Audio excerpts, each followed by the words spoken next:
মধ্যপ্রাচ্যের যুদ্ধ পরিস্থিতির জেরে সরবরাহে বিঘ্ন ঘটার আতঙ্কে নারায়ণগঞ্জের পেট্রোল পাম্পগুলোতে ভিড় করেছেন ক্রেতারা। সেখানে এখন যানবাহনের দীর্ঘ লাইন। এ বিষয়ে বিস্তারিত জানাতে ঢাকা চট্টগ্রাম মহাসড়কের সানার পাড়ে একটি পেট্রোল পাম্প থেকে যুক্ত হচ্ছেন আমাদের নারায়ণগঞ্জ প্রতিনিধি হাসান মজুমদার বাবলু। বাবলু, এই মুহূর্তে ভিড় কেমন দেখছেন? আর সরকার একটি নির্দিষ্ট সীমা বেঁধে দিয়েছে তেল কেনার, সে বিষয়ে যারা তেল কিনতে আসছেন তারা কি বলছেন?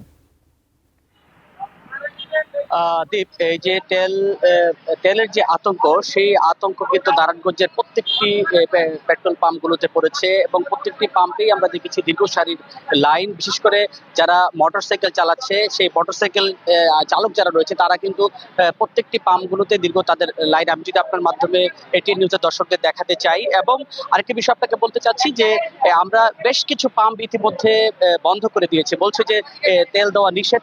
আমরা মালিকদের সাথে কথা বলেছিলাম, তারা বলছেন যে আসলে তেলের যে তাদের যে পাম্পগুলোতে গত বৃহস্পতিবার পর্যন্ত তারা যে তেল পেয়েছে, ওই তেল কিন্তু অনেকটা কম পাচ্ছে তারা, অর্থাৎ ডিপো থেকে তারা তেল কম পাওয়াতে তারা আসলে তেল দিতে রাজি হচ্ছে না। তারপরও আমাদের আজকে এটি নিউজের ক্যামেরা দেখে এবং প্রশাসনের সাথে কথা বলে তারা তেল দেওয়ার কিছুটা রাজি হয়েছে আমরা দেখেছি। আমরা যদি একজন সাধারণ যে চালক রয়েছে তার সাথে একটু কথা বলতে চাই যে আসলে আপনি কত সময় অপেক্ষা করেছিলেন এবং তেলের কতটুকু পেলেন, এতে আর কি অবস্থা?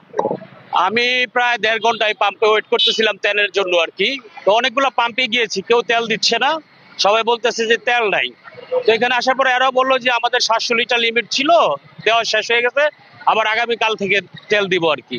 তো এখন দিচ্ছে হচ্ছে 1 লিটার দিচ্ছে 100 টাকা।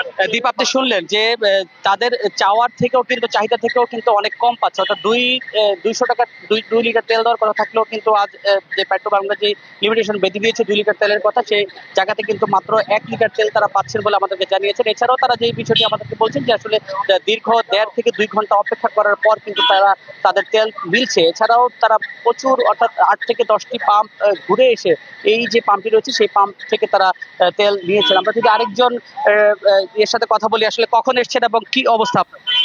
এই তো আর অবস্থা কি, গাড়িতে তেল নাই। এই সারাদিন ধরে ঘুরতাছি তেল নেওয়ার জন্য, কিন্তু তেল তো পাইতেছি না। আজকে মনে হয় যে 10 পাম্পে ঘুরেও 200 টাকার তেলও নিতে পারে।